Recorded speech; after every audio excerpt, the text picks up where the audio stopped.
Minnesota history was made in Florida last night. Indeed, indeed. We watched as several college dance teams battled to defend their championship titles. One team had to crawl back from tough scores, even a fall on stage. Yet as Marielle Mose reports, this story has a fairy tale ending. Hello from Orlando, Florida, where Minnesota is bringing home some serious hardware after some big and historic wins. The Minnesota Gophers hold a high standard of success. Going into Palm Finals on Sunday, they met the moment with a high-powered routine. But suddenly, a slip put a championship in danger. U of M head coach Amanda Gaines guided the team through the uncertainty. What we really measure ourselves on is how we react and respond in those moments, and I was so proud of the team for that. But, when you don't have that type of performance, you don't know where the scores are going to land. Time for awards and a major surprise. Their 24th national championship, earning them first in Palm for the 4th season in a row. A moment that means so much to these seniors. It's been a journey, for sure. There's nothing else that we could have done, and I'm just so proud of all of us. We gave our absolute all to everything we did this weekend. The packed house in Orlando gave the love right back to the Gophers. It's unreal knowing that we have so much support behind us, and just you could never remake that experience. It's truly just unreal. Even the Gopher parents never lost the faith. I brought this along just in case they win the 24th national championship. And the maroon and gold were not done. They also clinched another medal, taking home 3rd in D1A Jazz. We just continue to be Minnesota. In Orlando. Go Gophers! Marielle Mose, WCCO Sports. So fun to watch. Insane. Yeah. Some other impressive Minnesota mentions. For a second year in a row, Minnesota State Mankato took first in jazz in Palm. Yep. Duluth Bulldogs came right behind them, taking second in jazz in Palm. St. Thomas took 5th in their division in jazz and hip hop. St. Cloud State took 5th in Palm as well. I saw Goldie. I was telling you this. Goldie, he got 2nd. I was disappointed. I expected Goldie to win. Nonetheless, they crushed it. They crushed it. Always such a fun weekend to watch dance. Good job, Elle. Assignment, yeah. Fun times, yeah. More to come from UDA Nationals. Marielle will have another report from Florida. That's tonight on our News at 5 in Women in Sports. You've seen the protest against ICE on the street, but Minnesota's battle against the federal surge is also in federal court. In Talking Points, Esme Murphy looks at 2 big federal cases, including one that's already restricting ICE action. As chaotic confrontations involving ICE agents continue, legal confrontations are playing out in federal court. One lawsuit by the ACLU has already resulted in federal judge Kate Menendez issuing an order restricting what ICE agents can do when confronting peaceful protesters. The judge's order says there can be no ICE retaliation against protesters, no detaining people without probable cause unless they are obstructing agents or committing a crime, no using pepper spray on peaceful protesters, and allowing drivers to follow ICE agents' vehicles at a safe distance. In another development, the Justice Department has opened criminal investigations into Governor Tim Walz and Mayor Jacob Frey for allegedly obstructing the work of federal agents. Attorney General Keith Ellison was a guest on WCCO Sunday morning. It's from the playbook. Look, this is the president who's persecuting Jerome Powell of the Fed, tried to persecute James Comey of the FBI formerly, and the current Attorney General in New York, Tish James. He uses the criminal justice system to punish people he doesn't like. The second federal lawsuit against ICE was filed late last week by the state of Minnesota and the cities of Minneapolis and St. Paul. It seeks to stop ICE activity throughout the state. The lawsuit argues the unprecedented surge of an estimated 3,000 federal agents is endangering citizens. It accuses ICE of violating the First and 10th Amendments to the Constitution. The First Amendment protects freedom of speech and bars retaliation for political speech. Specifically, the lawsuit argues that President Trump is retaliating against Governor Tim Walz, who has been objecting to ICE activity. What the federal government needs to do is leave and stop the surge. The 10th Amendment protects states' sovereignty and limits federal powers to what is in the U.S. Constitution. It provides autonomy to the states in issues like education, elections, and public safety. While Ellison is optimistic about the lawsuit, some legal experts think the lawsuit is a long shot because it would be similar to telling the FBI it could not operate in the state. The state in this second lawsuit is seeking an immediate temporary restraining order limiting ICE activities. The judge in this case is Judge Kate Menendez, the same judge who issued that first order favorable to peaceful protesters. The judge said last week she would not issue the temporary restraining order until she heard a response from the federal government. That response is due on Monday at 5 o'clock. Monday, of course, the Martin Luther King Jr. holiday. Esme Murphy, WCCO News. Esme talks with newsmakers and politicians making headlines every WCCO Sunday morning at 10:30. Today marks an important deadline in the legal standoff between Minnesota and the federal government. So the federal government has until tonight, 5 p.m., to issue a response to a lawsuit filed by the state of Minnesota. That suit seeks an immediate stop to the surge of ICE operations in the state through a temporary injunction. Now, today is a federal holiday, but the judge said the issue is simply too important to wait. The judge presiding over the case is also the judge who ruled Friday on when ICE agents can detain or use tear gas against protesters. Our Esme Murphy will break down both of these cases coming up at 6:30. But first, we'll head out to the live desk. Maria Lizignoli joins us now. And Maria, another big update from this weekend is the possibility of active duty soldiers being deployed here to Minnesota. That's right. A U.S. defense official tells CBS News 1,500 active duty soldiers are on standby in Alaska for possible deployment to Minneapolis. The soldiers are from the 11th Airborne Division in Alaska. President Donald Trump has said he is considering invoking the Insurrection Act, which gives him the authority to deploy armed forces domestically. The Minnesota National Guard is also on standby by orders of Governor Tim Walz to support, quote, the rights of all who assemble peacefully. On Saturday, Guard vehicles could be seen around the Twin Cities metro area, prepared for potential unrest. Protesters demonstrated throughout the weekend, as they have every day for the last week and a half since the deadly shooting of Renee Good by an ICE agent in Minneapolis. A small group of pro-ICE demonstrators tangled with those against immigration enforcement. Last night on 60 Minutes, the Minneapolis police chief shared his concerns about the killing of Good. We're in this 2020 moment where all these tensions have been building, and I'm afraid we're going to have another moment where it all explodes. If the Minnesota National Guard troops are deployed, they say they'll wear yellow reflective vests to distinguish themselves from federal guards. Normally, the Minnesota Guard is under the command of the governor, but if President Trump invokes the Insurrection Act, that puts the Minnesota National Guard under control of the president. Beret. Okay, something we will keep an eye on. Thank you, Maria. Well, you may have missed this from over the weekend, but a Sunday church service is under investigation by the Justice Department. An anti-ICE protest made its way into a St. Paul sanctuary during service. Protesters say a pastor at City's Church is also the acting director of the St. Paul field office of ICE. The Justice Department says it's investigating the incident, saying protesters violated the FACE Act. That law prohibits intimidating or interfering with people's right to practice their faith. U.S. Attorney General Pam Bondi has already responded, saying any violations of law will be prosecuted, adding, quote, attacks against law enforcement and the intimidation of Christians are being met with the full force of federal law.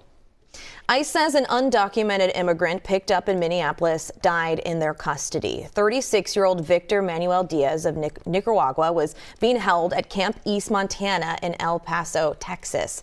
According to an ICE statement, he was unresponsive in his room and agents contacted medical staff. It says he died from a presumed suicide, though his death is still under investigation. And after the protest this weekend, the battle of words between state and federal officials, that continues.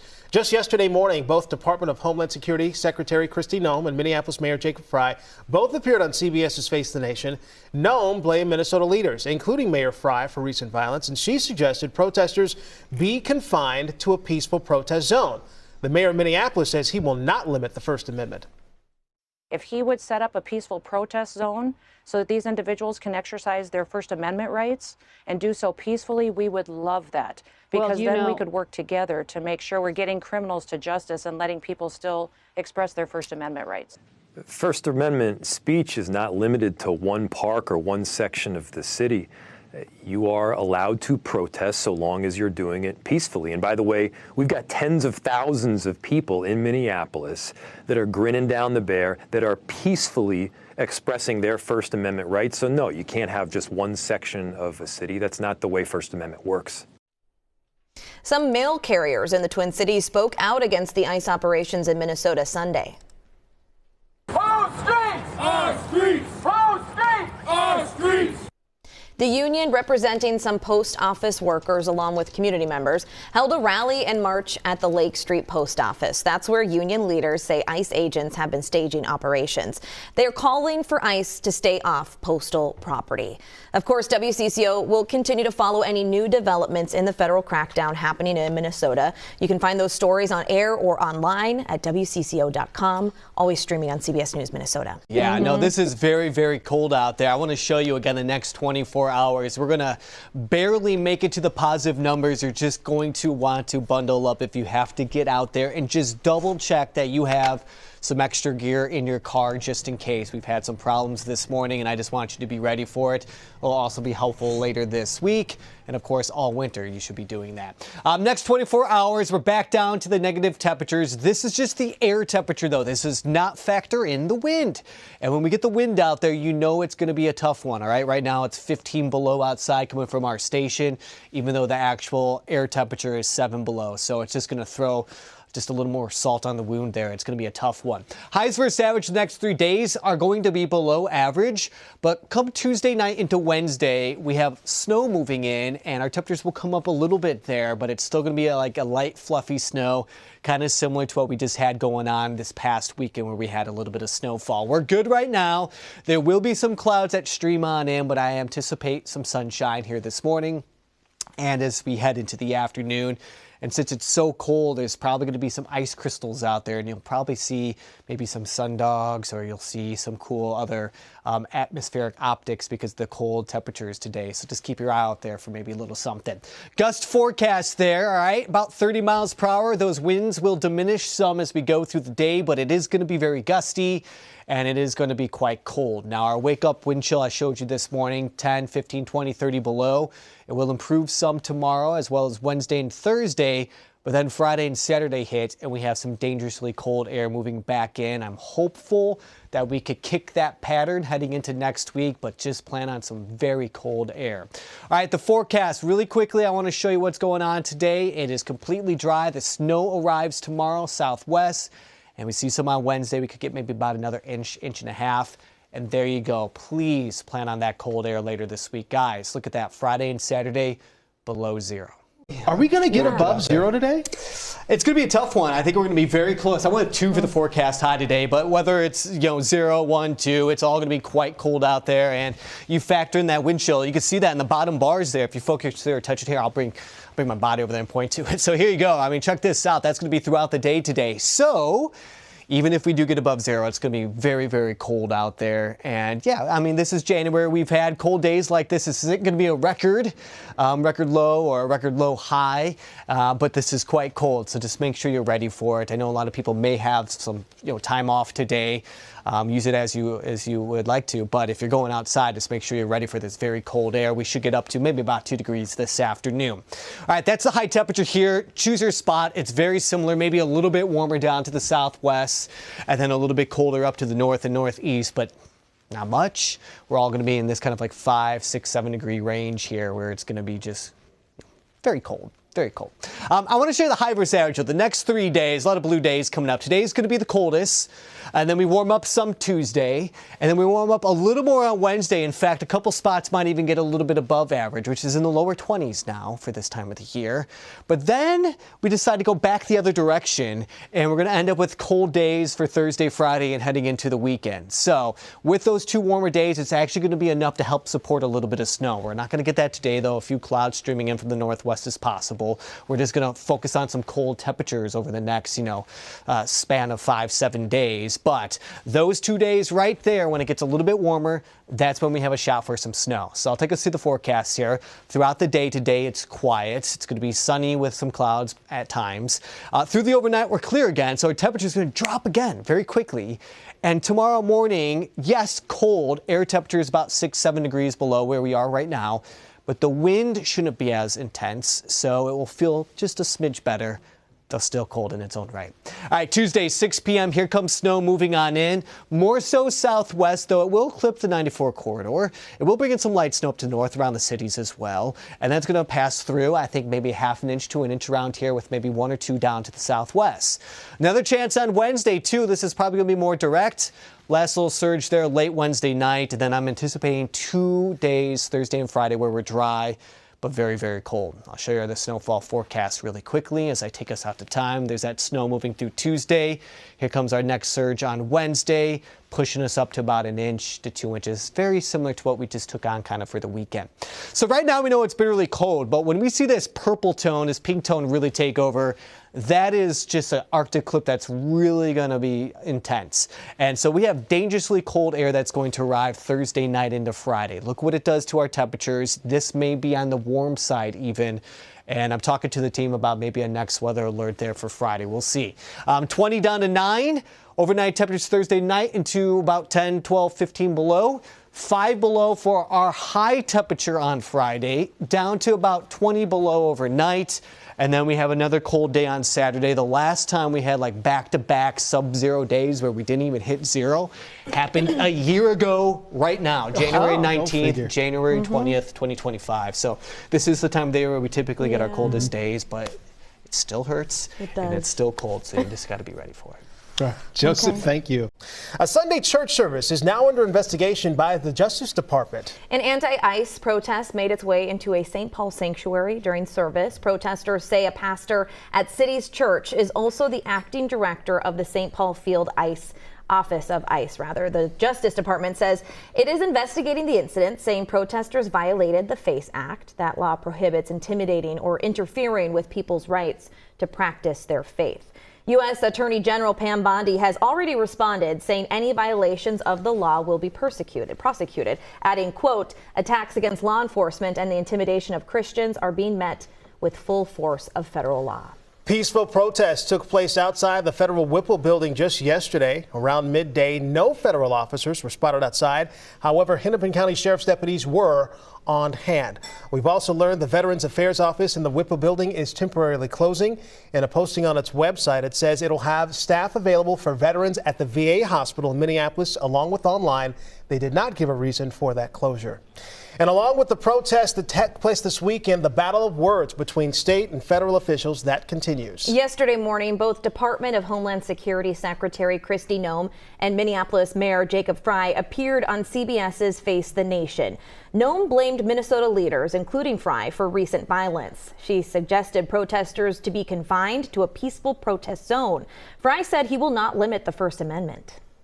If he would set up a peaceful protest zone so that these individuals can exercise their First Amendment rights and do so peacefully, we would love that. Because then we could work together to make sure we're getting criminals to justice and letting people still express their First Amendment rights. First Amendment speech is not limited to one park or one section of the city. You are allowed to protest so long as you're doing it peacefully. And by the way, we've got tens of thousands of people in Minneapolis that are grinning down the bear, that are peacefully expressing their First Amendment rights. So no, you can't have just one section of a city. That's not the way First Amendment works. ICE says an undocumented immigrant picked up in Minneapolis died in their custody. 36-year-old Victor Manuel Diaz of Nicaragua was being held at Camp East Montana in El Paso, Texas. According to an ICE statement, he was unresponsive in his room and agents contacted medical staff. It says he died from a presumed suicide, though his death is still under investigation. Another big headline from this weekend is the possibility of active duty soldiers being deployed here. A U.S. defense official tells CBS News 1,500 active duty soldiers are on standby in Alaska for possible deployment to Minneapolis. Those soldiers are from the 11th Airborne Division in Alaska. President Trump has said that he is considering invoking the Insurrection Act, which gives him the authority to deploy armed forces domestically. The Minnesota National Guard is also on standby by orders of Governor Tim Walz to support, quote, the rights of all who assemble peacefully. On Saturday, Guard vehicles could be seen around the Twin Cities metro area prepared for potential unrest. Protesters demonstrated throughout the weekend, as they have every day since the deadly shooting of Renee Good by an ICE agent in Minneapolis. That was a week and a half ago. A small group of pro-ICE demonstrators tangled with those against immigration enforcement. And last night on 60 Minutes, the Minneapolis police chief shared his concerns about the killing of Good. We're in this 2020 moment where all these tensions have been building. And I'm afraid we're going to have another moment where it all explodes. If the Minnesota National Guard troops are deployed, they say they will wear a yellow reflective vest to distinguish themselves from federal agents. Normally, the Minnesota National Guard is under the command of the governor. But if President Trump invokes the Insurrection Act, that puts the soldiers under the control of President Trump. We'll have more on the federal crackdown happening in Minnesota in our second half hour, including the temporary closure of a couple of Twin Cities hotels and concerns expressed by letter carriers. Reaching for the soap or toothpaste in the morning may seem routine, but for some people, access to hygiene products is not a guarantee. That's where Bridge to Basics is stepping in to help. And joining us now are co-CEOs Rana Corey and Christy Thibodeau. Thank you both so much for joining us this morning. Thanks for having us. Before we get to how Bridge to Basics gets started, can you talk about the need right now when it comes to hygiene products? What are you seeing right now? Is there a big need? And one, and then two, what are you looking for in particular? So right now, the need is actually, frankly, staggering. If you look at every single nonprofit out there, they are looking for hygiene somewhere in their top 10 most needed. Wow. So that's kind of why we launched the nonprofit. However, the most needed items right now, we are looking at menstrual products, diapers, and then just basic deodorant, and then some kind of a bar of soap. But we're also surging and creating family care bags right now to support our nonprofits for those neighbors that are feeling a little vulnerable and isolating, so that they can get that at-home care for them. And this all stemmed from just seeing this staggering need? This is how you got started? Yes, so it was two friends that both were active in our communities, volunteering, and we saw this rising need, and we're both kind of smart, curious, creative people, and so we said we can do something about it. So we've launched the nonprofit just 2 years ago in February. Ron, I'm curious to see, so since you've launched this 2 years ago, what have you seen? Has the need dropped off? Has it grown more? Because you said right now it's staggering. So what have you seen in those 2 years? Well, when we started it because we were seeing the need initially. And then now, since we've started, we support 20 nonprofits, but we have 60 nonprofits on our wait list. So since we've started our first distribution in May of 24, we've distributed over 475,000 hygiene items.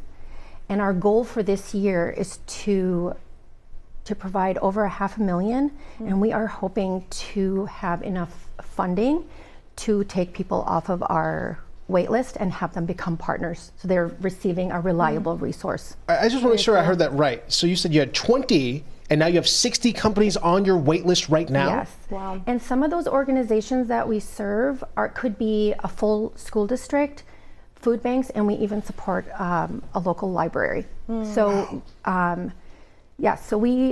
So our wait list, there's a lot of different types of organizations that are waiting to be served. Majority of them are schools. We are serving clinics. We serve housing resettlements, refugee resettlement as well. So just anyone that works directly with, has direct care services, we are able to support them. How can people help?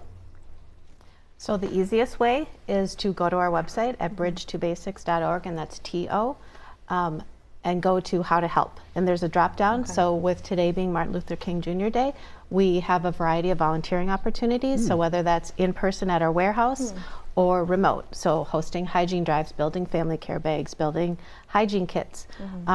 But the single most beneficial way to really jumpstart and try to meet the need that Rana talked about is to give financially.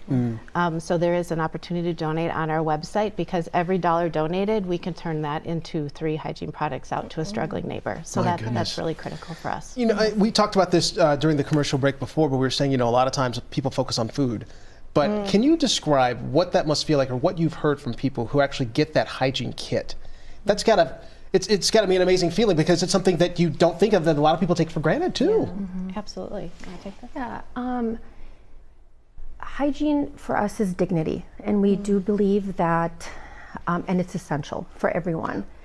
And when people are not able to have consistent access to hygiene, they end up missing work and they miss school. We conducted a survey of 3 East Metro food shelves, and one of the results was that 1 in 10 of their shoppers miss work or school every single month. So our goal is to have people have consistent access and reliable access to hygiene so that they are able to go out and feel their best. Well, there you go. There's a way for you to get involved. Ronna, Christy, thank you so much for sharing your message, and hopefully this inspires people to give. You can go to bridgetobasics.org to learn more about their mission of supporting hygiene for all. Cold winter weather, it can really make our bodies seem to tense up, makes us feel achy. So stretching can be valuable during the winter months. And Colin Dillow, certified personal trainer and stretch specialist at Lifetime Chanhassen, is here to tell us all about it. Thanks so much for joining us this morning. Thank you, AJ and Barrett. How are you doing today? Pretty good. It's cold though. It's cold out there. I mean, seriously, like stretching, it is so crucial as a person who's growing and getting older. I know this firsthand. But what is it about the cold specifically that makes our bodies hurt in the wintertime? So specifically, AJ, when it's cold, what happens is our blood vessels constrict and the blood starts to flow back into our heart. This generally makes everything stiffer and really leads to all those pains that you deal with and the morning aches and all that. And stretching can help that. Stretching can help that a lot. What happens is when you stretch, you open up the capillaries and the blood vessels, and that blood can flow back from the heart into the extremities, and this really helps with all those pains that you're dealing with. Okay, so give us some easy stretches that someone, for example, if someone's in the office or going to the office this week, give us some easy stretches that we can do in the office. Sure. So a lot of people know the normal stretches you would go through. I want to give some of the more neglected areas. So one thing that you can get into is if you raise your hand up over and just do a light lean like this, you can actually hit the whole side of your body here. Right here, yeah. And then if you lean forward just a bit while doing that, you can move that into your low back and actually hit a muscle that most people aren't able to do when they do like a toe touch or something like that. Like a toe touch? Yeah, sure. Yeah, and it's going to get a completely different muscle. Now, how long should, like when you're doing this, how long should, like what, 15 seconds and hold it? I'd say about 15 seconds on each side, maybe twice though, so 2 reps. And then another one you're going to want to do, this will hit the side of your neck here. You really want to just let this arm hang down, grab this side of the head, and just do a light tug. Okay. This one is great. You should feel this from the base of your skull to the left side, or all the way basically down to your shoulder. Yeah. Okay. You feeling it? I do. Yeah. This is going to help you for your yoga class later today. I was just thinking that. This is a great one if you were sleeping maybe like sideways, or you had kind of a weird night sleeping. Pop up in the morning and get into that. It's great. Okay, not a spinal tap, spinal twist. Spinal twist is the next one, yes. So the next one, what you can do is you can kind of pull one hand across your body and then bring the elbow of the other side back. And as you do this, you can just pull your whole body open and you'll get a fantastic stretch to the upper and mid back. I feel like I don't go that far. I was going to say, I like the fact that you're hitting areas that we don't normally think of when we're stretched too, which is really crucial. A lot of people do stretch, but they just find that they don't know what to do when it comes to, more of the unusual stretches. Another thing you can do is when you're rotating, if you give yourself a big breath during that rotation and fill up as much as possible, you can feel that expand, and then when you breathe out, you should be able to go a little further. See, you're making things happen. There we go. Yeah. Okay, we got about a minute left, so give us the last 2 stretches really quickly. Absolutely. So last stretch that we're going to want to do is the kneeling hip flexor stretch. This one, you want to get into a light kneel. I'm not doing this one. I'm in heels, Colin. Not today. Well, if you get into a light kneeling position and you put the hip back and you just go forward, you're going to find that the front of your hip here will stretch really nicely. Yeah. And then if you bend your knee just a little bit and bring that weight down, you can get that to come into your quadriceps here on the front of your leg. Okay. So, see, this is why we bring in the professionals. Outdoor activities, what advice do you have when it comes to outdoor activities if you're going to be out? if you're going to go outside, make sure that you're warming up first. Yeah. You want to make sure that you are dressing for the weather. Yeah, clearly. And on a day like this where it's extremely cold, sometimes it's best to just avoid going outside and to come inside somewhere like a gym, like Lifetime, where you're going to have there we go. lots of fantastic group classes and swimming and a stretch specialist such as myself to help you out. Shameless plug. Shameless plug there. Hey, Colin, we appreciate you for coming in. Awesome. Thanks for joining us this morning. Thank you so much. Yeah, absolutely. It was great to meet you. Colin. Hey, I like razzmatazz. Might not enjoy a little pizzazz. That also happens to be a contest winner. We have Joe and Donatelli from Lunds and Byerly's St. Louis Park in studio with us. Thanks for being here. You've got a lovely spread. Oh my goodness. You won a contest. Yeah, you won a contest when it came to Pizzazz Apples. Tell us about this really quickly. Well, Pizzazz invited all the foodie experts at Lunds and Byerly's to create a recipe. And I have just been loving this type of recipe. And it's the new year, and people want to eat healthier, and we need more fiber and more antioxidants. And Pizzazz Apple is one of my favorites. Okay, so walk us through it. Build this for us now. Well, first of all, you start with your vinaigrette. And in here I have cinnamon. I have apple cider vinegar, a little salt and pepper, and I'm going to slowly whisk in the olive oil. And I have tahini. Oh, really? Yeah, so tahini gives you a little more protein. And it creates a little more interest in the dressing flavor. Then we just put a little bit in the bottom of the jar. You were saying before, too, this is something you were asking. You could actually meal prep this if you wanted to? Meal prep it. So this recipe makes 4 jars like this, easy to pack. Great. On a Sunday night. Yeah. And then you have lunch. Boom. For 4 days. I like that. I love that. Yeah, so then next we just build it in the jar. Okay, so walk us through what chickpeas there? Wild rice. Yum. Wild rice is just great and just so much nutrition, fiber, good for balancing your blood. And of course, the star apple. of the show. Gotta have the pizzazz. The star of the show. Right. The pizzazz apple. I love the pizzazz apple. I love apples. Yum. And they're antioxidant. It's grown locally. Even better. Pizzazz is a local apple. Local apple right and here. do you know it was discovered in the orchard?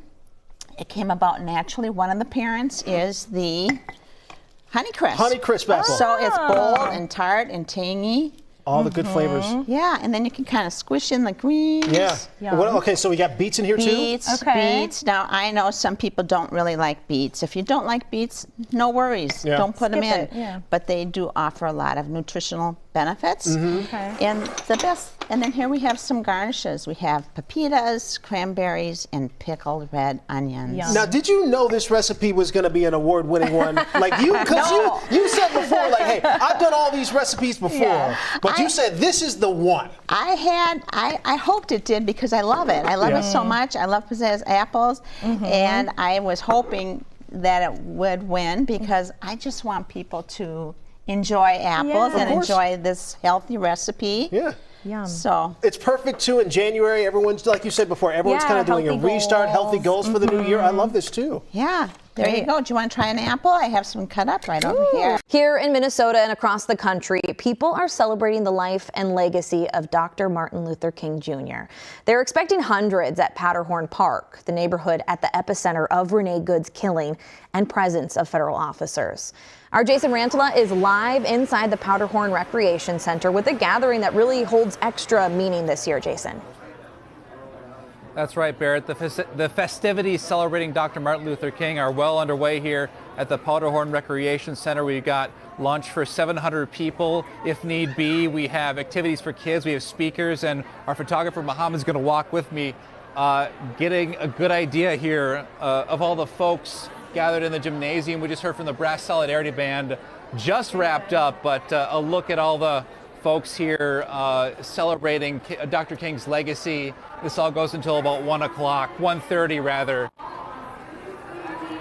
It all holds extra meaning in the wake of the killing of Renee Good, who was shot and killed just 5 minutes down the road from here. Meanwhile, neighbors have been living in fear as ICE arrests their loved ones. Catherine Bushman is the executive director of the Powderhorn Park Neighborhood Association. She says not holding this year's celebration has been going on for nearly 3 decades was a real possibility, but she says the people in the neighborhood, the artists, said we need to hold this event. I asked Bushman what Dr. King's thoughts might be with everything happening right now. I think he would say that this struggle has been going on for many years, and the fight has only changed shape, you know. I was taught that the civil rights movement solved all the problems of the world, and it really didn't. It was just another marker in time.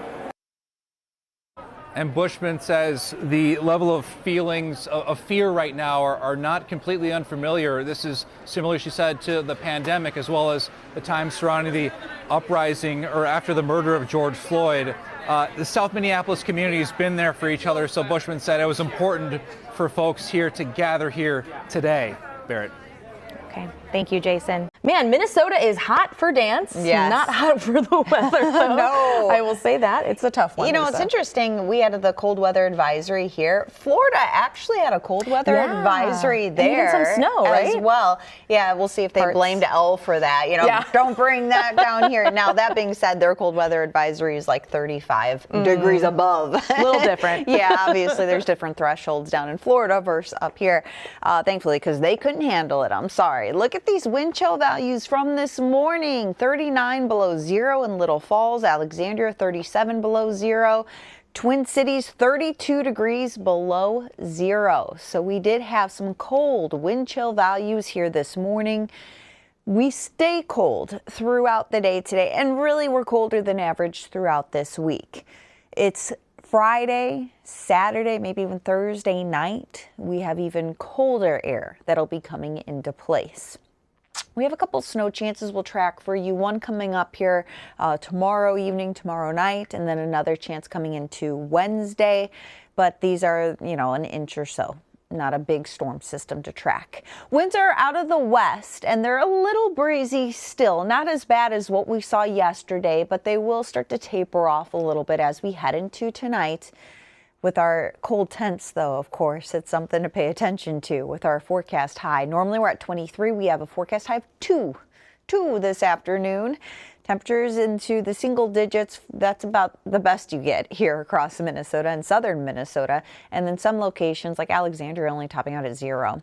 As we continue to head into tonight, our overnight low is 7 below 0. We're even in the teens below 0 up to the north. Partly cloudy skies as we head into tonight and tomorrow morning. I'll mention if you are a big Northern Lights fan, we're watching the potential of maybe seeing some Northern Lights tonight and tomorrow morning. If you want to brace yourself and try to get outside to check that out. It's something we'll keep you updated as we head throughout the day, but it's a possibility tonight. And then tomorrow, your high temp is only at 12 as we head into the afternoon hours. And then you factor in the wind and you get this. So our feels like temp below 0 all the way until Tuesday. And then tomorrow morning, it's still going to be very cold. We're down to about 20 below 0 as we head into tomorrow morning. So maybe you got to skate on through, didn't have to go into work today, or the kids didn't have to go into school. Tomorrow morning, it'll still be chilly, though. Here's your next future radar. So this is pulling in that snow chance as we head into tomorrow afternoon. We start to see it push in. Now, a lot of the snow chances, the chances are higher the further south you go, closer to the I-90 corridor. This is going into tomorrow evening. We could see some snowflakes here in the metro area, but again, your better chance of that accumulating snow will be for southern Minnesota as we go throughout the evening tomorrow. And then as we head into Wednesday, we do pull in another snow chance. Again, a very light snow chance that could be rolling on through once we head into Wednesday. Both of these bring maybe an inch or so of snow. When it comes to Thursday, Friday, Saturday, here's what's going on. Highs 20 Wednesday. We have possible next weather alert Thursday night. 12 below 0 going into Friday morning. Friday next weather alert. And this is all because of the cold. 5 below 0 for your high. Possible next weather alert for Saturday as your high doesn't reach 0. And those are the air temps, not the feels like temps. So brace yourself. More cold, even colder coming. It's tough, but it's also on par for this time of year. So thanks, Lisa. Today is a federal holiday to remember the life and legacy of civil rights leader Dr. Martin Luther King Jr. A holiday breakfast in his honor was held this morning at the Minneapolis Convention Center. This year's theme was Making a Career of Humanity. The event's goal was to invest in young men and women in the Twin Cities to help them through college. If you missed the event, you can watch a replay of it on CBS News Minnesota coming up at 1 o'clock this afternoon.